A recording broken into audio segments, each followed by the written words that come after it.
So hello, everybody. Thank you so much for coming out tonight. We're very excited for the continuation of our series called Sourcing Food, Animals, Plants, and the Jews Who Tend Them. And tonight we have a very exciting guest, Rabba Amalia Haas. And this is one of many lectures and classes going on as part of Grisha's Wintersman, where we are exploring all things relating to food.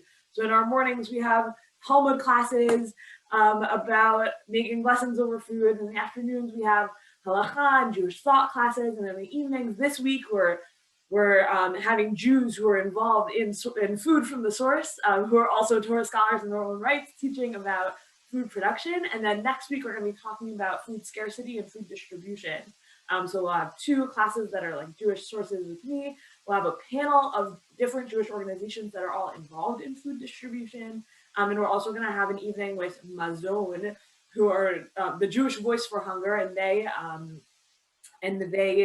kind of lobby in DC and across the nation about issues relating to hunger. So they're really the experts in hunger and food policy in the United States. We're very excited for that series coming up next week.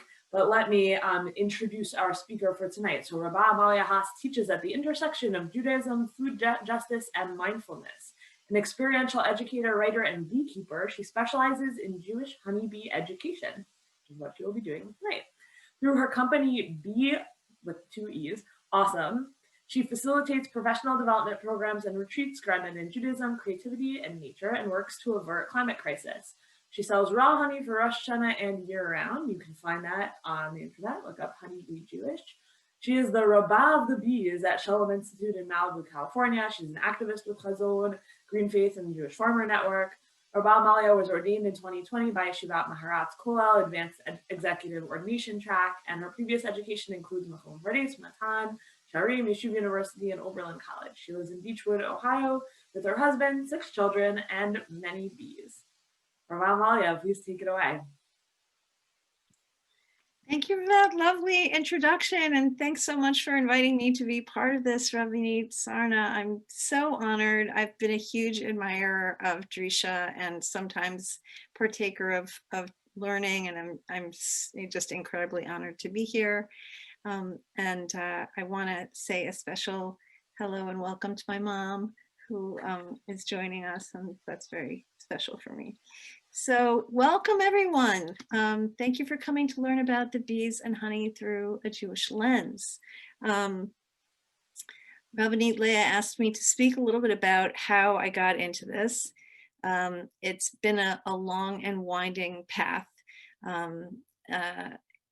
My parents, one is a professional educator and the other a biochemist, naturalist, and I think that they sort of came together in my passion for the planet and the environment. And I moved through first vegetable gardening and then creating a Jewish gardening program in Northeast Ohio, taking that on the road to day schools and conferences, and then that segued into a kosher pastured poultry business, and then that segued into beekeeping, which initially I was really only taking on as a side hobby while I was going to be nursing twin babies for a while. But then I got really fascinated by it unexpectedly, and it sort of brought me full circle back to my gardening camp and the fruit and vegetable farming. And I was like, oh yeah, I had always noticed there were all these bees and pollinators around, and like they were interesting. Let's see what the story is with them. So I really had no intention of sort of falling in love, but I got swept away by the fascination of these creatures and their sort of interconnectedness with the whole food web, and with so many other things in the sort of pulse of the earth. So here I am.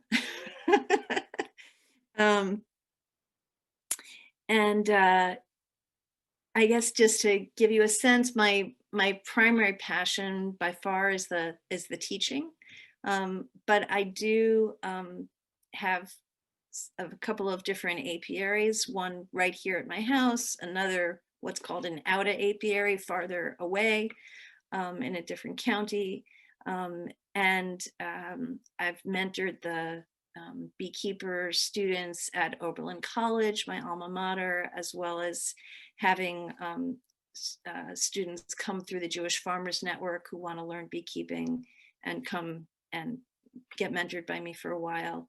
I've done some work with Case Western around beekeeping. So that's sort of being a Jewish beekeeper in Northeast Ohio. And then I wanted to share with you some of the really amazing, just inspiring things for me in our Makorot, in our sources, because you might not think that the Chachamim, that the rabbis knew much about bees, but you would be, I think, pleasantly surprised that they actually didn't know everything, but they knew an awful lot. And there's some really interesting sources in the Torah, and there's also some interesting legislation. So although when Rabbanit Leah and I discussed this, we were sort of talking about first do sources and then dive into food production. I'm actually going to kind of be a mishulav here because the rabbis actually are talking about the beekeeping. So I thought it would be cool to be like, hey, look at this source and then look at this. This is how it's actually done. So I'm going to mix it up like that with everybody's permission. Okay, so how about if we go to our first source? So just starting at the top here, the nature of honey. So honey is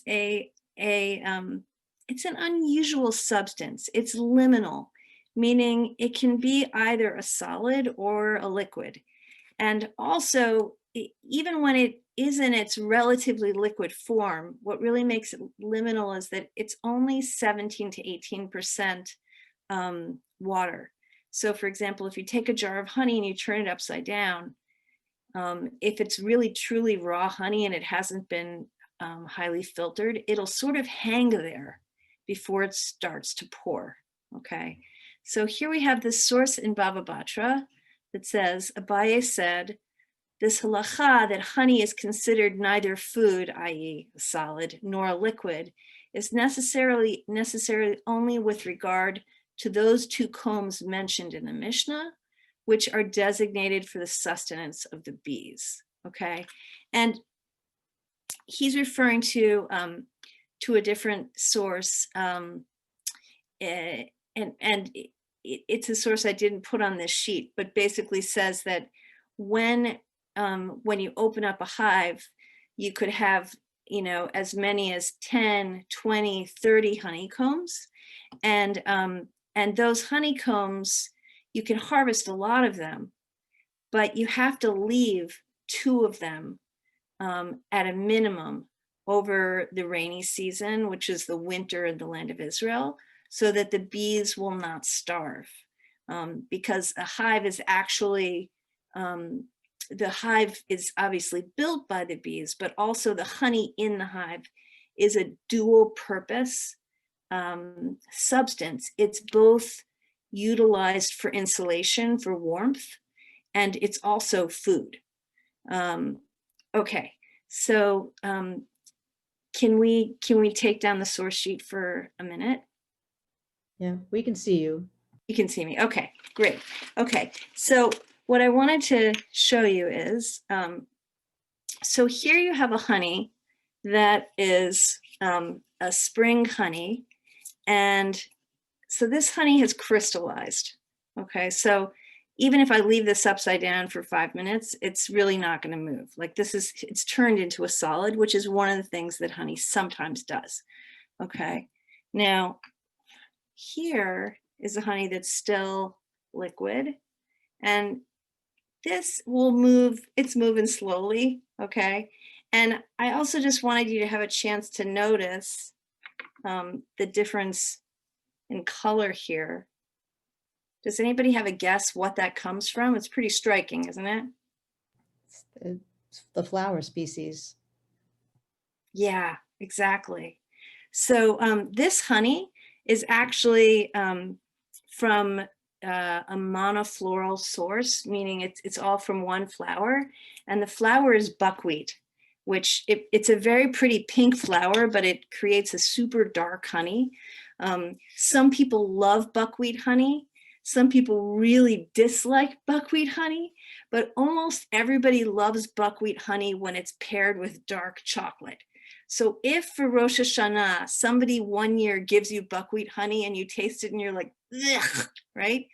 Just grab some dark chocolate out of your pantry, put them together, and I can almost guarantee you, you will love it. It's one of the really interesting things about honey is that just like wine or cheese, there's like a whole art and science to tasting honey and pairing honey with different foods. Really, really interesting. Another really cool thing about buckwheat honey that I'll just mention is that this is the honey that was harvested off the fields in Ashkenaz. So at Rosh Hashanah time, buckwheat is what our ancestors, if we're Ashkenazi, were eating, almost as a guarantee. And it also makes an amazing honey cake. Really, really wonderful honey cake. So I think there's a reason also why that became a thing, because buckwheat honey was a great thing to make honey cake out of. Okay, and then I wanted you to just see one more while we're here in the world of looking at honey. So you can see how much lighter and yellower this is. Okay, this one here is a fall honey from Northeast Ohio. And you can see that one's much more liquidy. Okay, it also just happens to have like a slightly higher water content. Okay, and when we're talking about in that source, when they're talking about the combs in the hive, so this is what they're talking about. This one isn't whole, as you can see, and this is part of what's called a Langstroth hive, which is a man-made hive. But basically, inside a natural beehive, the bees will make a comb like this, and they'll make layer after layer. So I'm putting it to you on an end, but there would be like, this is one comb, there'd be another one, another one, another one, another one, and so forth, right? And that would make the entire hive. And it's just based on the amount of space they have available to them. And then here, for you to just look at, this is honeycomb that I harvested that's actually full of honey. And has anybody here ever eaten honeycomb? Yeah? Yeah, Okay. yeah, Yeah. What'd you think? it's great. So a lot of people ask me, can you eat that? You know, is it okay to eat it? Is it okay to swallow it? So the comb itself is made of beeswax, and beeswax is a natural wax. So it will not harm you. You can definitely eat it. And I wanted you to have a chance to see actually that when we call it beeswax, I literally mean beeswax. So this here is what you're looking at is a photo of a person wearing a purple glove, okay? And they're holding a bee by its back, and you're looking at the bee's abdomen. So over here, what you see are, well, this one is most visible, but there are right here 3 pairs of glands, so 6 wax producing glands that make these tiny, tiny little flakes of beeswax. And what the bees do when they reproduce in the spring and they're going to build a new hive is they have to actually build it out of those tiny flakes. And they form them together. So let's go back to the source sheet for a minute. So over here under swarming, it says from Bava Kama, the Gemara explains this is what it's saying: the halacha stated by the Mishnah applies even to a swarm of bees, which the swarm of bees is the property of the owners via a rabbinic form of acquisition of kinyan, due to the fact that you can't affect kinyan of bees by Torah law. You might think, it might enter your mind to say that since one acquires the swarm of bees only d'Rabbanan, by rabbinic law, even where the owner's response is unspecified, it can be assumed that they despair of recovering the bees. They're thinking, we'll never get that swarm of bees back. And therefore that the finder of the swarm can keep them. To counter this, the Mishnah teaches us that if it's known that the owners of the bees despaired of recovering them, then yes, the finder can keep the bees, but if not, he can't keep them. Okay, what are they talking about? Okay, let's remove the source again. So this whole discussion about swarming, like, what is this?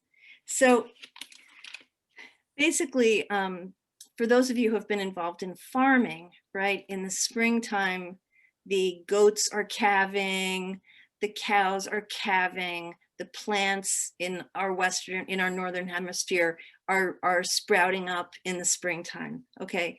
And the bees are also calving, but when bees calve, it's called swarming. And it's a fascinating phenomenon. It doesn't happen every year, but basically if you're lucky enough to have a hive that went into the winter season after Rosh Hashanah and after Shmini Atzeret, went into the winter season very strong and comes through the winter surviving and healthy, then the hive will say, okay, you know what? We're good. We're going to have a baby. Or they might say, we're going to have 5 babies. And what they do is they start to raise queens. Every hive typically has 1 queen. And so in order for a beehive to give birth, to calve or produce swarms, to cast out swarms is what beekeepers usually say. In order for that to happen, they have to first raise queens, because the first swarm that will leave is called a primary swarm. And that's going to be the biggest swarm. Essentially, for that to happen, the hive is going to split itself in half. Okay, this is how women feel the first time they give birth. It's like, you feel like, how is this possible, right? So half the, Rabanit Leah is nodding, yeah. So half the population of the hive is going to leave. And actually, what's interesting is the way the bees do it is the queen mother of the hive leaves. And she leaves her hive to a young queen who will take over. Okay, so she leaves, she takes the risk. She leaves with half the bees and she goes off to an unknown fate. Okay, now, this phenomenon of swarming that is being talked about by our sages is the kind of thing that stops traffic in Manhattan, okay? So this is what it looks like.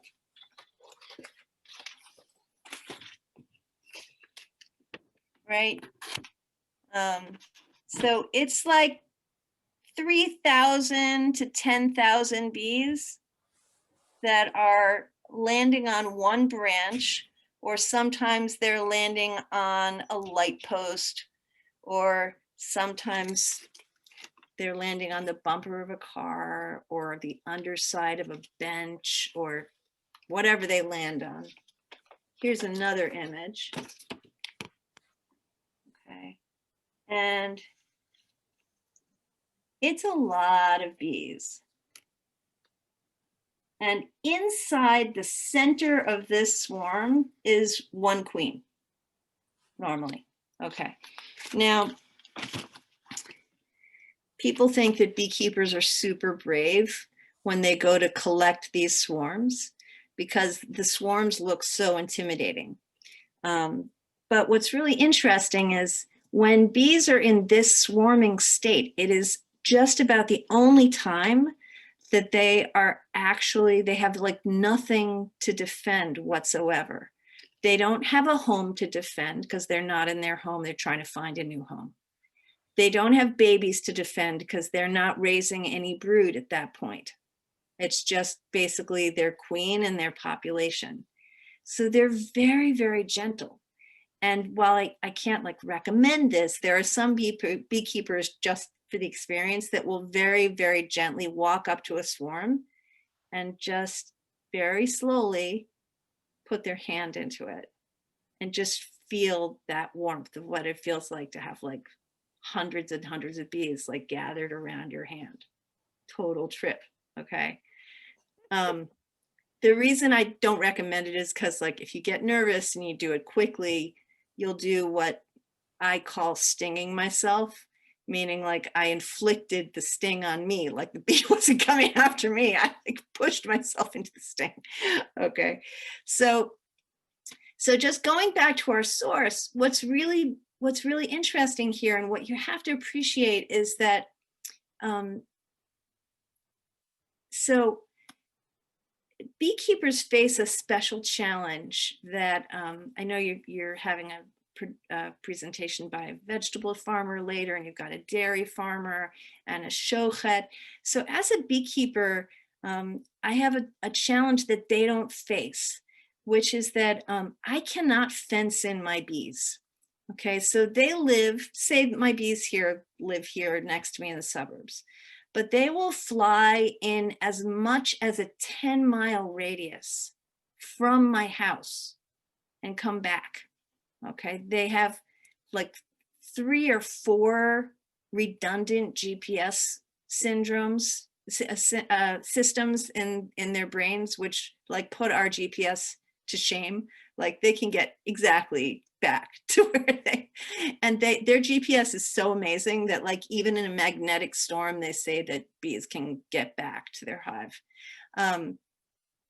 But basically what this means is that, you know, if someone sprays pesticides, if people decide that they are gonna, you know, really go on a campaign, which many Americans in the suburbs and other places do to make sure that they've got a camelon look and there's no flowers. You know, flowers are the only food for bees and pollinators. They can't live like the dairy animals can off of grass. They have to have flowers. So, because I can't fence in the bees, I'm dependent on kind of communal husbandry of the land to support the bees and also to keep them safe when you think about pesticides. And the other thing is, I may have this phenomenon, which actually happened to me a couple times this summer, or this early in the spring, where my healthy hives cast swarms out into the neighborhood, and these bees, you know, a few 10,000 at a time, like flew away.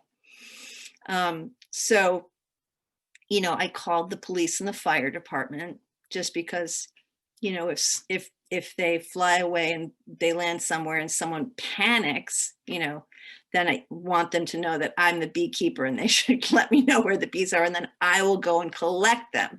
But this is exactly the scenario that right over 2,000 years ago, our source is describing, which is this swarm shows up on my land.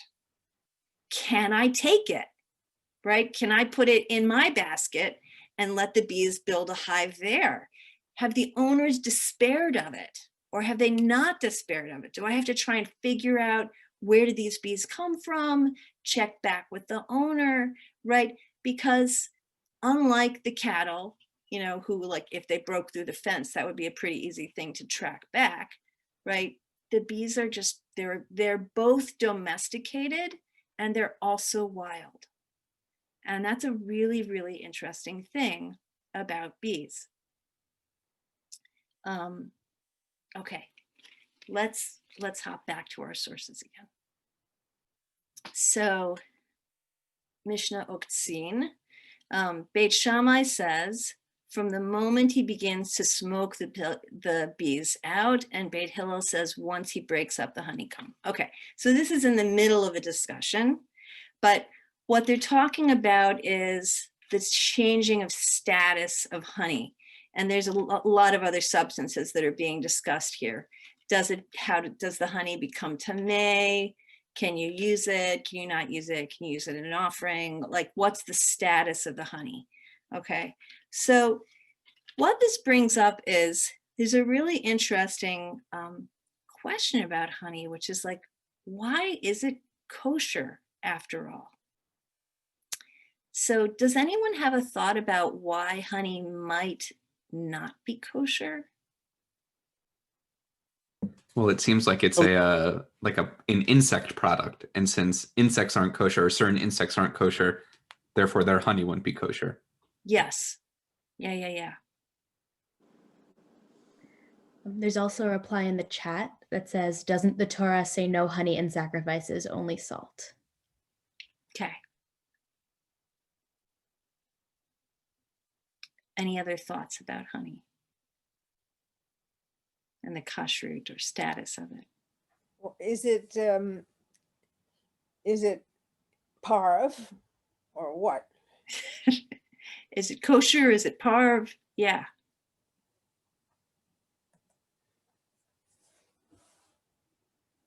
Great. Okay. So let's take a look at it for a minute here. Okay, so we looked at honey in the jar. What I want you to have a chance to look at here for a minute is honey in the comb. Okay, so what you're looking at here is a bee who is transferring nectar from flowers into honeycomb. Okay, so right here in this image, what you're seeing, the shiny stuff, is actually not yet honey. So there's a whole process that goes on, because flower nectar is about, depending on the flower, is about like 87% water. And I don't know about you, but when I was growing up, I was lucky enough that my parents had either planted or was just growing wild in our yard, these little purple flowers that you could gently sort of pull out of their base and then take the narrow end of the flower and put it in your mouth and like suck the nectar from the flower. And there was just the mildest hint of sweetness, like just enough to make a kid like climb around the yard and be like, oh, let me do that again. It's like a great way to get kids to develop, fine motor skills in nature, is like, because they want to get that sweetness out of the back of the flower, right? But basically, like, I was acting like a bee, okay? Because that's what's really going on out there, okay? So here, I'm going to show you one of my favorite bee pictures of all time, okay? This is one of my favorite bee pictures of all times. And I love this because what she's got going on here is like, this is the stuff that like makes the planet happen, basically, okay? So if you'll notice, she's landed in a flower. The way the bees and the flowers have worked out their contract is that when a flower wants to be visited by a pollinator, it emits the opposite magnetic pull that that the bee has. So if you pretend that my hand is a flower, so if a flower has recently been visited by a pollinator and doesn't need a visit, you'll see a bee go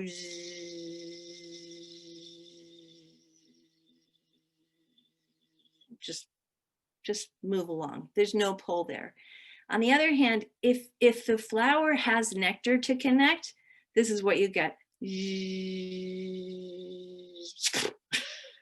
Okay, and then literally the pollen that's in the flower will be magnetized onto the bee. The bee has hair all over it that will attract that pollen, including even on its eyes, which you can see in this picture. Do you see the pollen on the bee's eyes? Yeah. And then what the bee does is she uses, she's got a special comb, like a brush on the back of these middle legs, and she uses it to brush a lot of this pollen off her body and then stuff it into this leg sac here. And then she's got it, this is, you're just seeing one side of her, this goes on the other side too. And then she carries that back to the hive. So this is an external sac, but she also has an internal sac. And I like to think of that, the internal sac is like a honey sac, it's to the side. And it's different from her digestive tract. In other words, when people talk about like honey as like bee pee or poop or vomit or whatever, they're not really getting what's going on, because the bees do have a through track in and out, but the honey, the nectar is actually being carried in a designated internal sac. And so she carries that, which is, it's the flower nectar. She carries it back to the hive. She gives it to the other bees that are inside the hive. And then they put it inside the cells. And then they have to start a process of fanning, which if you ever have a chance to visit Rabbanit Leah in Balakinwan, if you can actually go to that apiary, or any of you, if you're near an apiary on a hot summer day, and you go there, what you may see is right at the entrance of the hive, a whole lot of bees lined up, like shoulder to shoulder, fanning, okay? And basically what they are doing is acting as AC professionals, because they're creating a wind that goes through the hive and wicks the moisture away from that wet nectar, because they've got to take it all the way from 87% approximately water down to 17 or 18%. And once they get it down that far, then they know that it's honey and they'll cap it at that point. They'll put a cap over it. Here's some of the process. So here's two bees who are passing the nectar back and forth between each other to help cool it off. They may also be doing this as a form of communication, by the way, because when they find a really good nectar source, they'll give each other tastes to say, hey, this is really good, go find this. And then another thing that they'll do also is something called the Waggle Dance, which is illustrated here. A scientist actually won the Nobel Prize for identifying this dance. But essentially what happens is there's what's called a dance floor in the hive, and the bees who have found a good source of food will dance at an angle of the hive to the sun, so that the bees know which way to head out. And then also the number of circles and the sort of vigorousness of the dance will show how far they have to fly. And this story always cracks me up, because I lived in Israel for 3 years, and my twin brother came to visit me once, and he doesn't know Hebrew. But we were asking directions of Israelis, and what he realized is that, like, there's yalla, yalla, yalla. He was like, yalla means like 4 blocks. Like, we've got to go, like, he figured out like how many, and that's like basically what the bees do. It's like how many circles at what speed tells you, like, this dance communicates distance and direction and all of this. So just getting back to our honey production questions. So yeah, the reason honey might not be thought to be kosher is because it's carried by an insect that's not kosher. And we do have a general rule that hayotse mina tameh, what comes out of an unkosher animal is not kosher, right? So in a sort of literal sense, yeah, the nectar is coming out of the bee. She's carrying it, right? So you could say not kosher, but the Chachamim clearly believe that bee honey is kosher. There's a discussion that I didn't share with us here, but it's interesting if you'd want to search it sometime, about the honey of wasps. I don't know if any of you ever have found this, but if you ever unintentionally dig up a bumblebee hive, they're very small, like probably about this size, really small, but there's a little bit of honey in there, and you can see it. You know, there's just a little bit of honey. Wasps, some of the wasps also produce a small amount of honey. Okay, but the rabbis designated that honeybee honey is always kosher, despite the fact that it's yotzei min hatameh, at least at one stage. Would you Okay. be willing to take a question now, or do you want to wait till later? I can take a question. So you showed the picture of the flower and the bee in the flower and the pollen all over the hairy parts of the legs Yes, and the sac. yes. So I'm just a little confused. They're getting the nectar out of the center part and they're carrying that somewhere, and they're also carrying the pollen and taking it to other flowers. Could you clarify that thing for me? Yeah, great you. question. Thank you for asking for that clarification. So, so what's happening is, because really what you're asking is one of the most important things bees do for us, which is pollination. So what happens here is this pollen is going to be brought back to the hive. It's going to be stored in cells that are very close to where the next generation of bees is being raised. Because in order to grow bees, what is used is pollen as the protein and bodybuilding source, and nectar as the sort of sugar and energy source. Okay, so in order to build the exoskeleton, protein is essential. And I'm going to just ruin everybody's belief system about Winnie the Pooh. But you should know that Winnie the Pooh and all the other animals that are out there trying to get to the hive, which include, not only the bears, but also raccoons and skunks and mice and like lots and lots of different animals, they are in it for the pollen. Like the honey is an afterthought, because basically pollen, as well as, this is a little bit sad, but as well as the developing bees, the larvae, those two things are pure protein. So for us, that's like meat or fish, it's real substance. This is what that looks like, the pollen that's harvested from the hive. What you saw on that bee's leg, these are little bits of pollen that they pack together. Now, the way pollination happens, though, the way that we actually get food out of these amazing insects, and this goes for all the pollinators, is that even though she cleans herself up pretty well, you can see there's still pollen on her, right? And so when she goes to the next flower, she's going to drop a few of these grains onto the next flower at the next tree. And that's what's going to allow fruits and vegetables to actually start to develop. Because what trees don't have and what vegetables don't have is they don't have legs and arms. So they can't self-pollinate. There's very, very few plants that can pollinate by the wind. Almost all of them need a pollinator to come along.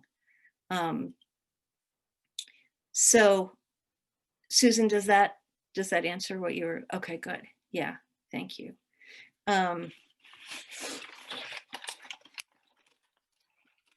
So I wanted you to have a chance to see as well, just have a sense of the building of a hive also.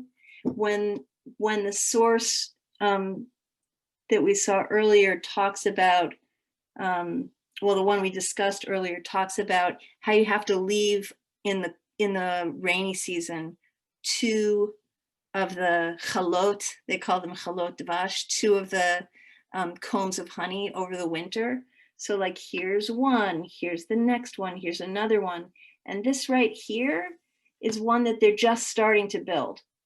So this will be expanded down as well. So what they're saying is that even though a beekeeper could go ahead and take these middle combs, before the rainy season, the outer combs have to be left so that the bees have something to sustain themselves. What I also wanted for you to have a chance to see is just a little bit about the active process of beekeeping. So as a beekeeper, part of what we want, obviously, in the end is production of honey or pollen or bees if you're a beekeeper that actually sells starter hives. But for all of that to happen, what you have to have is you have to have a healthy process going on where the queen is laying and a lot of bees are being constantly raised. So this is what a honeybee egg looks like. It looks like a beautiful white grain of rice. It's actually breathtakingly beautiful in the hive. And then over here, you're seeing a honeybee larva bathing in a substance called royal jelly, which is it's a magically powerful substance, almost magically powerful, where of the three different castes of bees that are in the hive, there's the queen, the worker, and the drone, which is the males. So the queens and the workers have exactly the same genetics when they're eggs. Yeah, and all the way through. But what makes a queen become a queen is that she's fed royal jelly during her whole time before she metamorphosizes, whereas the workers only get it for a few days. So this dramatic difference between the queens and the workers just comes from royal jelly. And it's a really dramatic difference. In other words, a queen bee can live as long as 7 years, whereas a worker bee will typically live only 60 days. It's a really, really big difference. And physically, the development of her body is quite different also. She has a much longer abdomen. It's sort of astonishing when you look at the difference between them. So in this picture, I know this looks like a lot of bees kind of clustering together, but this is actually not a swarm picture. What you're looking at here is these are worker bees. So these are female, non-reproductive bees. And what they're doing is they are keeping the bees that are developing inside the comb at the right temperature, because they metamorphosize over about 2 weeks. And so they have to be kept at the right temperature, and they're just clustering on top of them to keep them warm. The comb is sealed and the developing bees are inside there. Could you say a word about the shape, the hexagonal shape of the cells in the cone? Is there anything to say about that? Yeah, there's a million things to say about it. I've had like obsessive obsessions about hexagonal comb. So since I'm actually getting to talk to like a bunch of Jews who care about food and will put up with me saying this, I'm gonna just share this because like I have to. So you notice that the middle of the Magen David is hexagonal, right? You take two triangles and you get the Jewish star. Yeah, of course. The center is honeycomb. Right. Okay, so that's totally cool. And there's this other thing that's totally cool, which is that the Torah describes us as a congregation, the Jewish people, right? And that terminology is only used about one other organism. Bees. Yes. Okay. So there's this there seems to be this recognition, even on the biblical level of the tradition, that basically just like, a congregation, a kehillah is larger. there's an organismness about it that's more than just the individual parts, that the Torah already recognized that that's also true of the bees.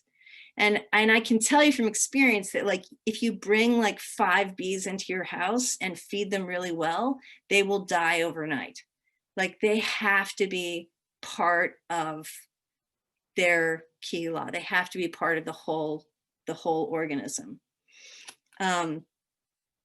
There's a lot of other things. There was, I don't know if it's still there anymore. I don't know if my mom knows if it's still there anymore, but there was a fabulous exhibit at one point at the Museum of Science and Industry in Chicago about hexagons, and how there are so many different structures in nature where hexagons appear because it's the most efficient use of resources with the greatest strength. And so basically, in the case of the honeybees, it takes 8 to 10 pounds of honey to make 1 pound of beeswax.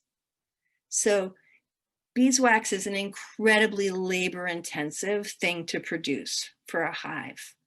And so what the bees have figured out, I mean, you ask about the hexagon, what blows my mind is, like, how do they know how to make hexagons, right? Like, they produce these tiny little flakes.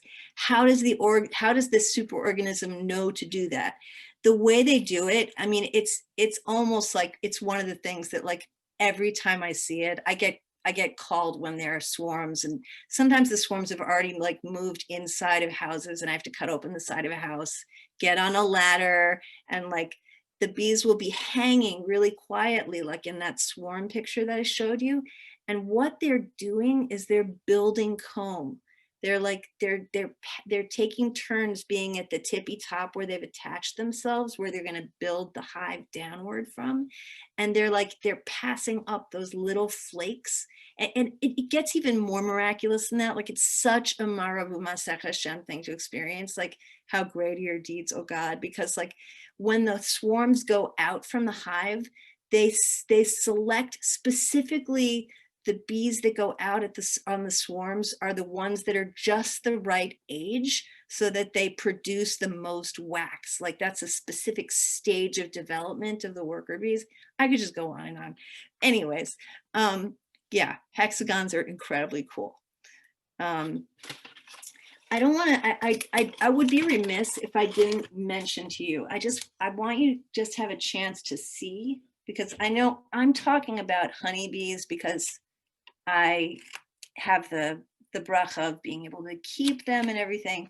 But I really want to emphasize to all of you that honeybees are actually, like, we could do without the honeybees, as cool as they are, and we would miss the honey and everything, but we really can't do without pollinators. Pollinators are so crucial to the functioning of the planet. And so the way I look at the honeybees is, in a sense, as, like, they're like the TV stars. There's the one that everybody hears about because we're interested in the honey or interested in the pollen or whatever. But there are 20,000 species of bees in the world, and many, many more species of pollinators. And what's incredible is that most of these species have an exclusive and unique relationship with one particular flower or plant. Okay, so when we talk about ecological protection, right, what you have to realize is if that plant's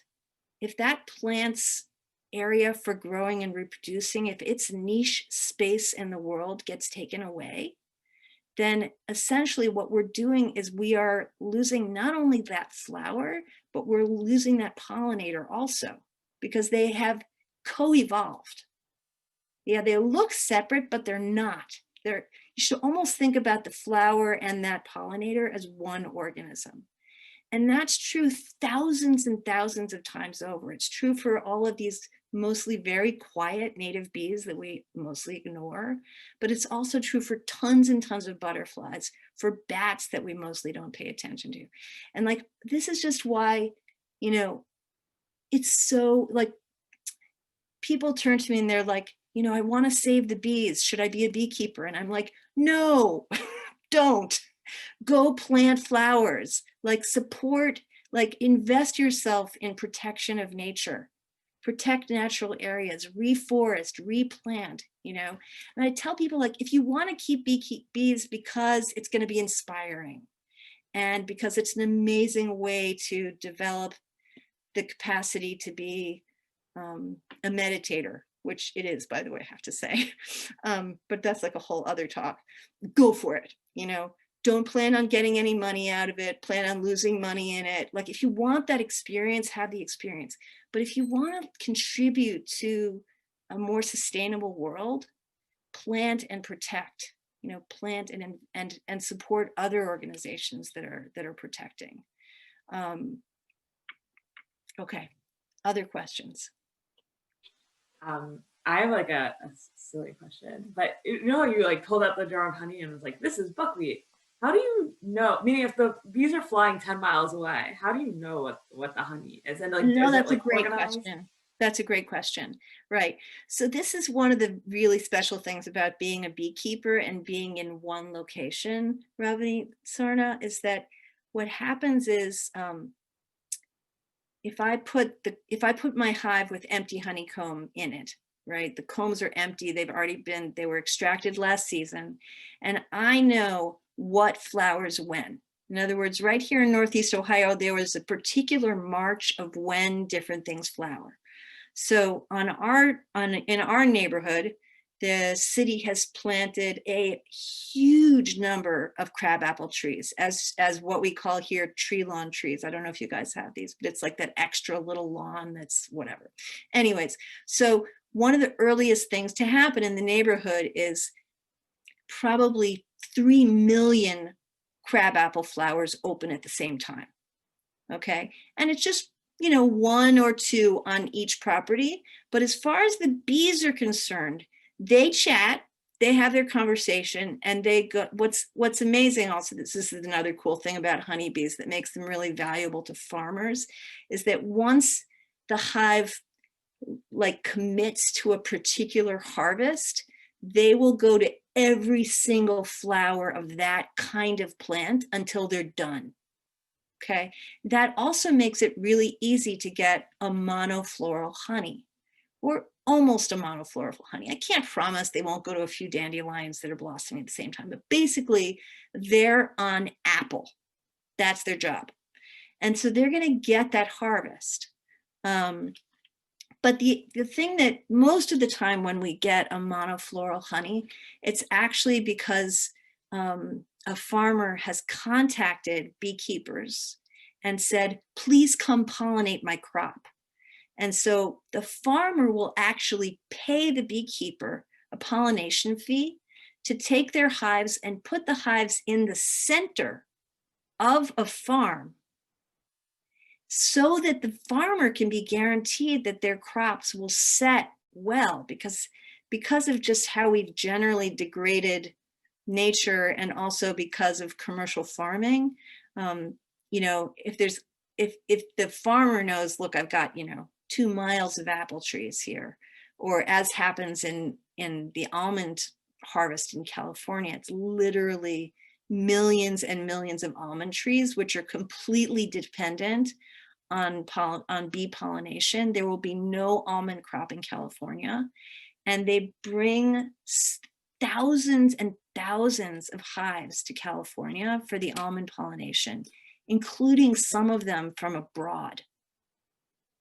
Okay, so that's just a sense. Sorry, that's a sense of how large this business can be. But when you do that, you know that you've basically, your bees have been inside a 10-mile radius of one plant. So that's another source of monofloral, a way you can know that you've got monofloral honey. Okay, so maybe we'll just take these last like 2. I'll just tell you what the questions that have come in the chat. 2 people asked about pesticides. One person asked, Dr. Comstock asked, please speak about pesticides which are toxic to our bees and recommend ways to avoid their use. And Ruth Shane said, please speak about the present problem of glyphosate. Maybe you know how to pronounce that word. Yeah. Well, and the EPA's deregulation of it. And then someone else asked if the wax is produced in the glands, is the wax also kosher or not? Two separate areas maybe you could address. Oh, quickly. yes. Okay. All right. I'm going to start with the last one first. Okay. So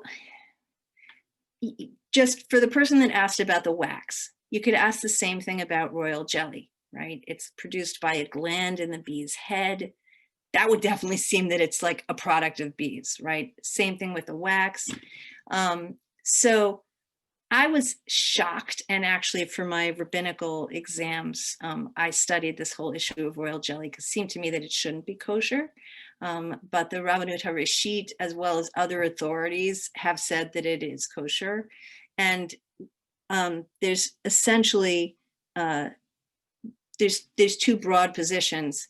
But one position is that honeybees are in this different category. Whatever a honeybee produces, you're good to go. It's kosher. That's because the rabbis have decided that. It's Gezerat HaKatuv.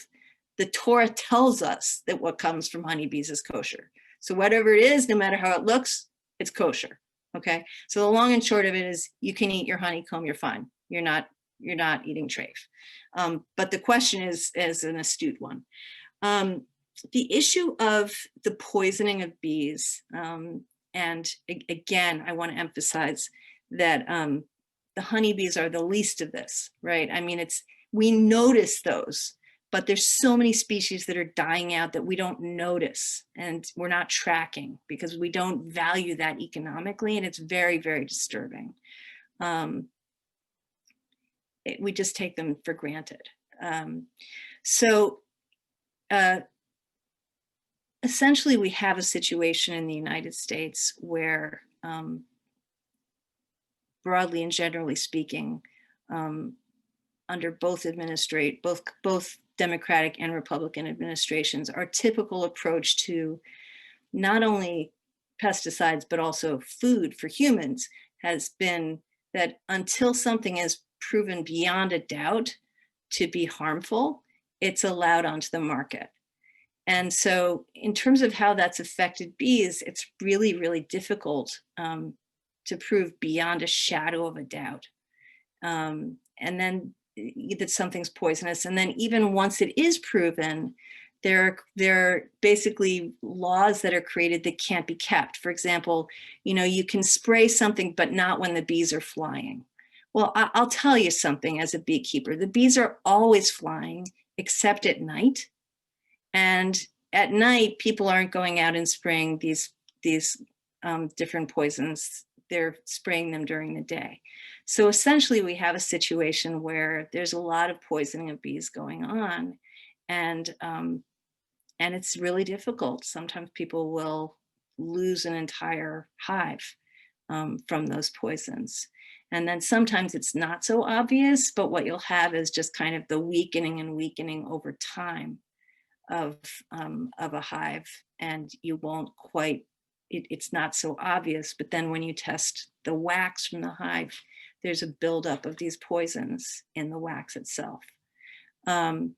So, with what I hope will be a more supportive administration around these issues coming into office, there's a lot of advocacy work to be done. There's a lot of, I think that there are organic alternatives that are out there that people can use to protect their crops. And, my hope is that farmers will move more and more in that direction. And part of what we can do as consumers is be willing to eat food that doesn't look like it was, out of a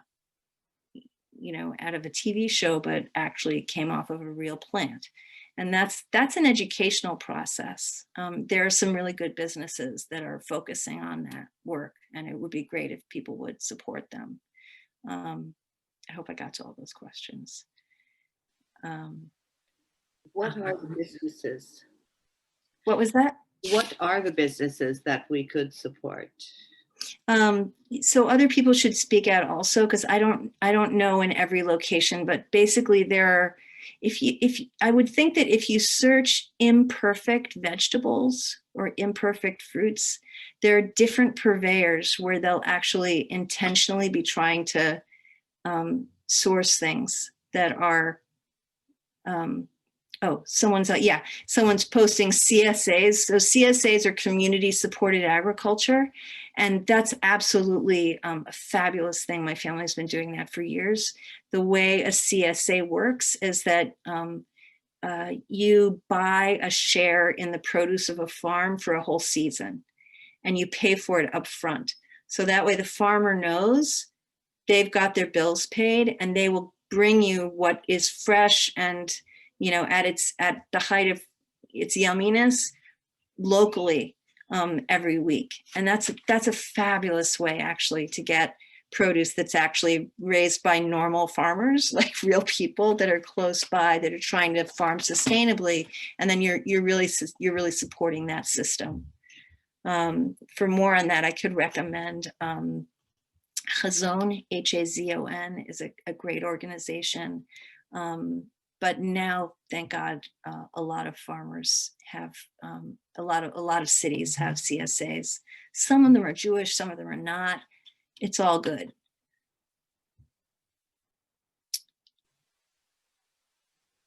Someone's saying that there's someone near them that sprays peppermint oil. Yeah, there's all sorts of cool alternative sprays that people can make out of things in their own kitchen. Yeah. I think we're just about at time. Yeah, I just want to say a huge thank you to Ravni Sarnov and to Drisha for the honor of being here. And I want to also thank everyone who came to participate for questions. It's probably sort of obvious that I have a passion for sharing my enthusiasm on this topic. And, I'm happy to, if any of you know of other audiences, it's my delight. I guess to really see it as like a way of highlighting sort of where we need to go in terms of protecting the planet more broadly. So yeah, thank you so much for having me. Yeah, thank you so much for coming. This was such a privilege, and it was such a privilege to learn your very unique brand of Torah. I'll never look at those parts of the Gemara again the same ever again. And so that was just like a fantastic Torah and really just beautiful understanding of nature. And you're leaving us all with a lot to think about and reflect on. And I think the relationship that you really modeled with nature is something we're trying to like explore through this series and through the rest of what's happening with our Winter's Mind, which is sort of like we eat food, and when we eat food, we make a bracha of like, thank you God for making the fruit of the tree, but like most of us have no idea like what it even takes to sustain a tree or for a tree to even get pollinated so that it can make fruit. And you're really drawing our attention to, well, there's a lot of creatures that need to be kept alive and sustained in order for that process to even happen. And so, yeah, hopefully next time you eat an apple, you'll remember that there were some pollinators involved in that, and be grateful for the element of creation that they represent as well. So really, really thank you for the mindfulness that you've gifted all of us and for your tremendous knowledge of this like area of ecology. It was just a privilege to listen to you and to learn from you. So thank you. Thank you. It's so fabulous that you're doing this series. I was so excited when I saw you were putting it together. It's wonderful. Thanks. Yeah, we're thrilled about it. So we're going to be back here tomorrow night learning about heritage poultry and the farming of birds the way that birds are supposed to be farmed with Rabbi Greenberg. For those of you who joined us yesterday, he pinch hit, and I think you got a chance to see how invested he is in animal welfare through the end of his presentation about different slaughter methods and how Shkita kind of lines up to those. And I think we're gonna see a lot more of that tomorrow night, and learn more about his more recent involvement in poultry farming and farming heritage poultry. So we're very excited for that. And then, of course, on Thursday night, we'll be with Michael Fraud, who's actually here with us, talking about plants. And that should be really, really wonderful, too. So I look forward to continue learning Torah with all of you, and thanks again to all of you who came back from last night to tonight, and I look forward to seeing you tomorrow. Happy learning. Take care. Thank you. Thank you. Thank you, Rabba, Amalia.